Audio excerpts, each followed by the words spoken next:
رب اشرح لی صدری ویسر لی امری واحلل عقدۃ من لسانی یفقہوا قولی۔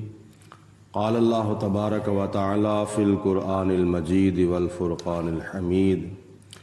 سورۃ انفال کی آیت نمبر 11 ہے، اور ان چند آیات بینات میں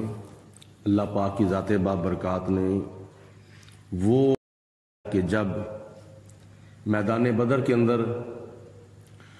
نبی کریم علیہ الصلوۃ والسلام اور صحابہ کرام کے آنے سے پہلے کفار جو تھے وہ پہنچ چکے تھے، اور جتنا بھی پانی والا علاقہ تھا، جہاں جہاں کوئی چشمہ تھا یا کوئی پانی کے حوض تھے، وہاں وہاں کافروں نے آ کے قبضہ جما لیا تھا۔ جب میدان بدر میں نبی کریم علیہ الصلوۃ والسلام اور صحابہ کرام تشریف لائے تو باقی جتنی بھی جگہ بچی تھی وہ ریتلی زمین تھی، ریگستانی حصہ باقی جو تھا وہ رہ گیا تھا، اور ریت والی زمین پر جب صحابہ کرام چلتے تھے تو ان کے پاؤں ریت کے اندر دنس جاتے تھے، اور پانی بھی نہیں تھا، اور روزے بھی رکھے جا رہے تھے، کیونکہ یہ جو غزوہ بدر ہوا ہے یہ ہجرت کے دوسرے سال اور ماہ رمضان المبارک کی 17 تاریخ کو اور جمعے کا دن تھا۔ صحابہ کرام نے نمازیں بھی پڑھنی ہوتی تھیں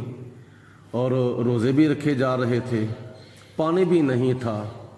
زمین بھی ریتلی تھی۔ اس طرح کا اللہ تعالیٰ کی ذات بابرکات کی طرف سے امتحان تھا۔ شیطان جو تھا اس نے صحابہ کرام کے دل کے اندر وسوسہ پیدا کیا کہ دیکھو تم کہتے ہو کہ ہم اللہ تعالیٰ کے مقرب بندے ہیں، نبی پاک علیہ الصلوۃ والسلام کی امتی ہیں اور حق پر ہیں، تو یہ حق پر رہنے والوں کا حال ہے کہ ان کے پاس پانی بھی نہیں اور بھی کئی سہولتیں موجود نہیں ہیں۔ تو اگر تم حق پر ہو تو تمہیں تو کسی چیز کی کمی نہیں ہونی چاہیے، تو اس کا مطلب یہ ہے کہ تم حق پر نہیں ہو۔ یہ شیطان نے صحابہ کرام کے دل کے اندر وسوسہ پیدا کرنے کی کوشش کی۔ تو اس وقت صحابہ کرام کو جہاں بھوک لگتی تھی، پیاس لگتی تھی یا اور کئی معاملات تھے، تو وہاں صحابہ کرام کو تھکاوٹ بھی ہوتی تھی۔ تو ایسے حال میں اللہ پاک کی ذات بابرکات نے ان کے اوپر غنودگی جو تھی وہ ڈال دی۔ اللہ پاک ارشاد فرماتا ہے اذ یغشیکم النعاس، اس وقت کو یاد کرو جب اللہ تعالیٰ کی ذات نے تمہارے اوپر اونگ طاری کر دی،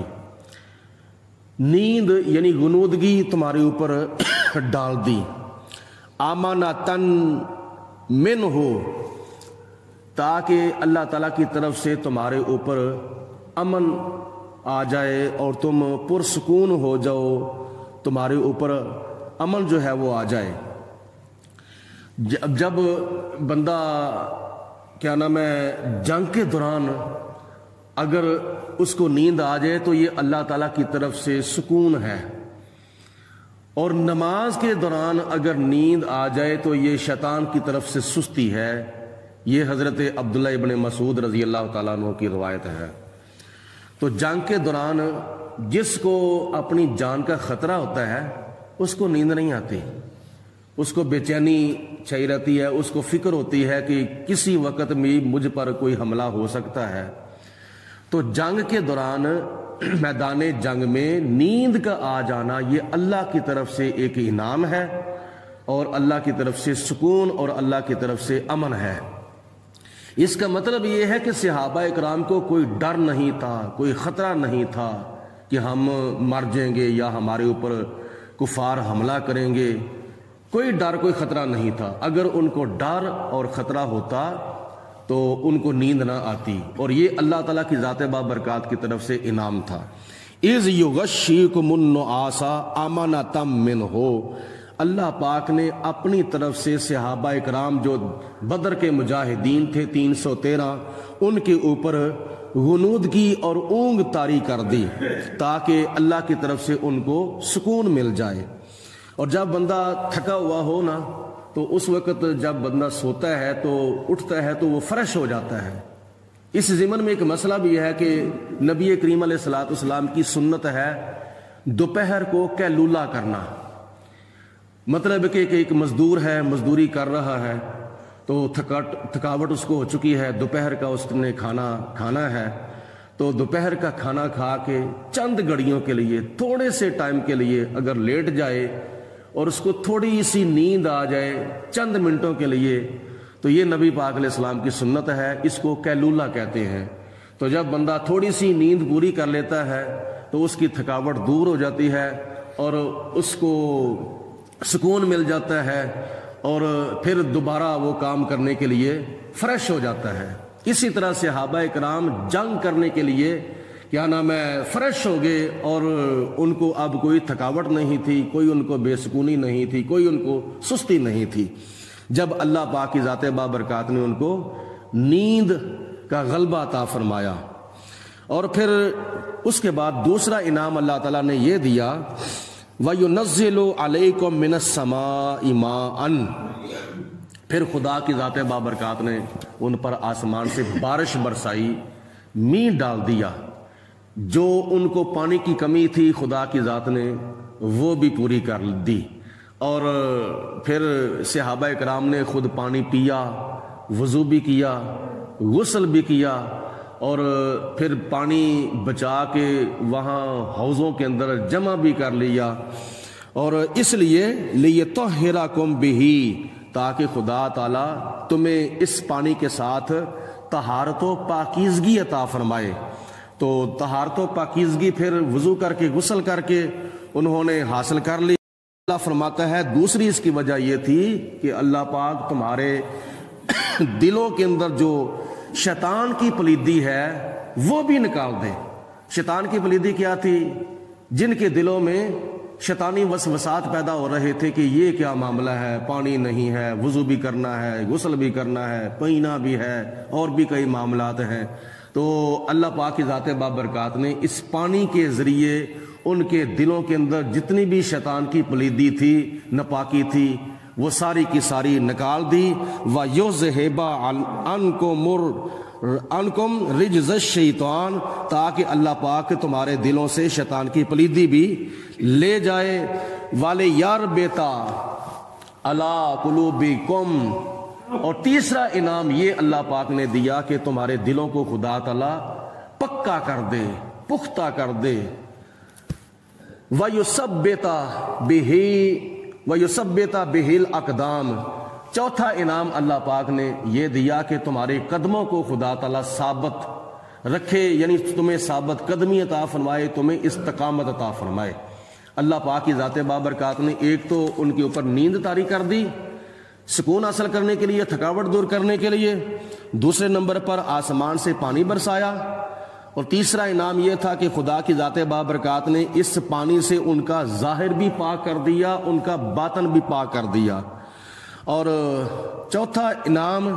اللہ پاک کی ذات نے یہ دیا کہ ان کے دل جو تھے وہ پختہ کر دیے۔ پانچواں انعام اللہ پاک نے یہ دیا کہ ان کو ثابت قدمی اللہ پاک کی ذات بابرکات نے عطا فرمائی۔ اِذْ یوحی ربک، اے میرے حبیب علیہ السلام اس وقت کو بھی یاد کرو جب آپ کے رب نے وحی فرمائی الی الملائکۃ، فرشتوں کی طرف، یعنی جب اللہ پاک نے فرشتوں کو حکم دیا اے میرے محبوب اس وقت کو یاد کرو، اور حکم کیا دیا تھا کہ چلو تم بھی مسلمانوں کے ساتھ میدان بدر میں کافروں کے ساتھ جا کے قتال کرو۔ انی معکم، بے شک میں تمہارے ساتھ ہوں۔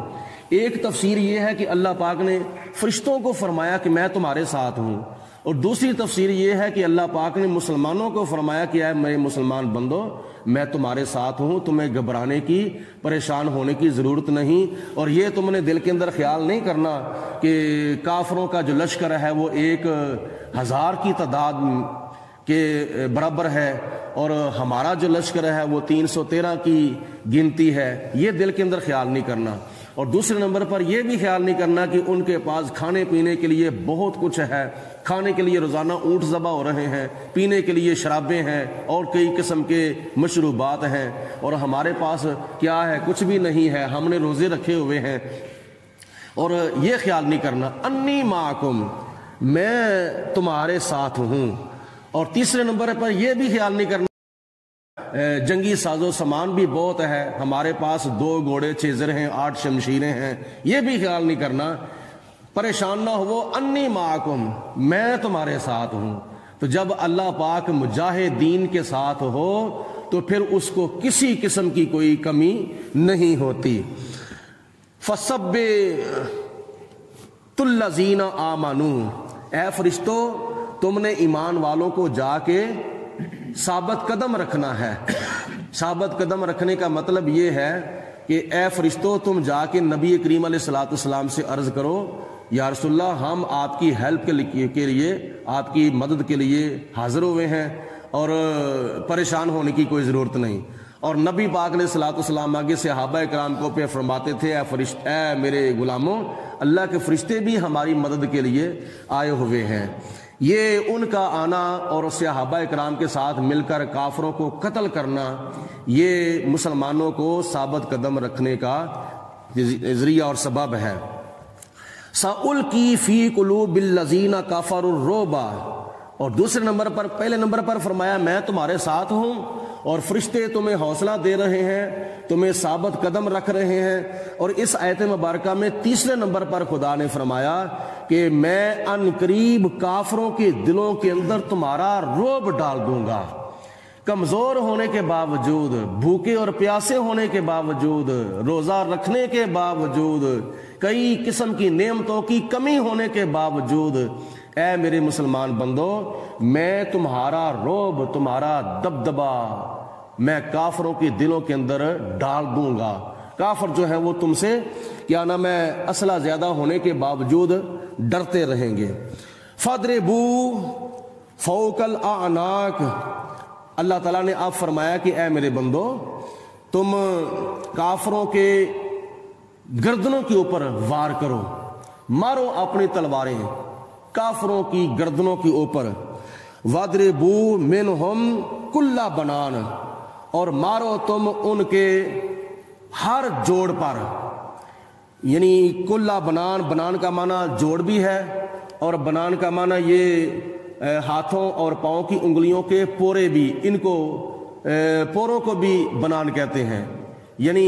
ہاتھوں کے پوروں کے اوپر مارو اور ان کے جسم کے ایک ایک جوڑ پر وار کرو۔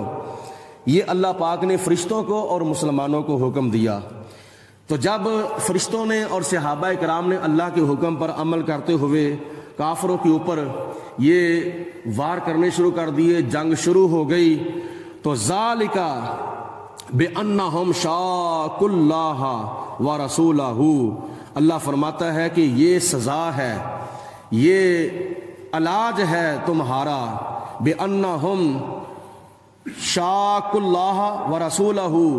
یہ سزا ہے ان لوگوں کی جو اللہ تعالیٰ کی مخالفت کرتے ہیں اور اللہ کے پیارے رسول علیہ الصلوۃ والسلام کی مخالفت کرتے ہیں۔ وَمَن يُشَاقِقِ اللَّهَ وَرَسُولَهُ، اور جو اللہ اور اللہ تعالیٰ کے رسول کی مخالفت کرتا ہے، فَإِنَّ اللَّهَ شَدِيدُ الْعِقَابِ، اللہ پاک اس کو آخرت میں بھی سخت عذاب دے گا، زبردست اللہ تعالیٰ اس کو سزا دے گا۔ ذالکم، یہ سزا تو وہ تھی جو تمہیں دنیا میں ملی ہے، مطلب یہ ہے کہ صحابہ کرام کا کافروں کو قتل کرنا اور فرشتوں کا کافروں کو قتل کرنا، اور دوسرے نمبر پر مسلمانوں کا کافروں کے دلوں کے اندر رعب ڈال دینا، اور تیسرے نمبر پر جنگ فتح ہونے کے بعد مسلمانوں نے جو کافروں کو قیدی بنا لیا تھا، 70 کافروں کو قیدی بنا لیا تھا، اور یہ 3 سزائیں اللہ پاک نے ان کو دنیا کے اندر دی تھیں، اور آخرت میں خدا تعالیٰ نے فرمایا ذالکم، یہ تو دنیا کا عذاب تھا، فذوقوہ، اب اس عذاب کا ذائقہ چکھو،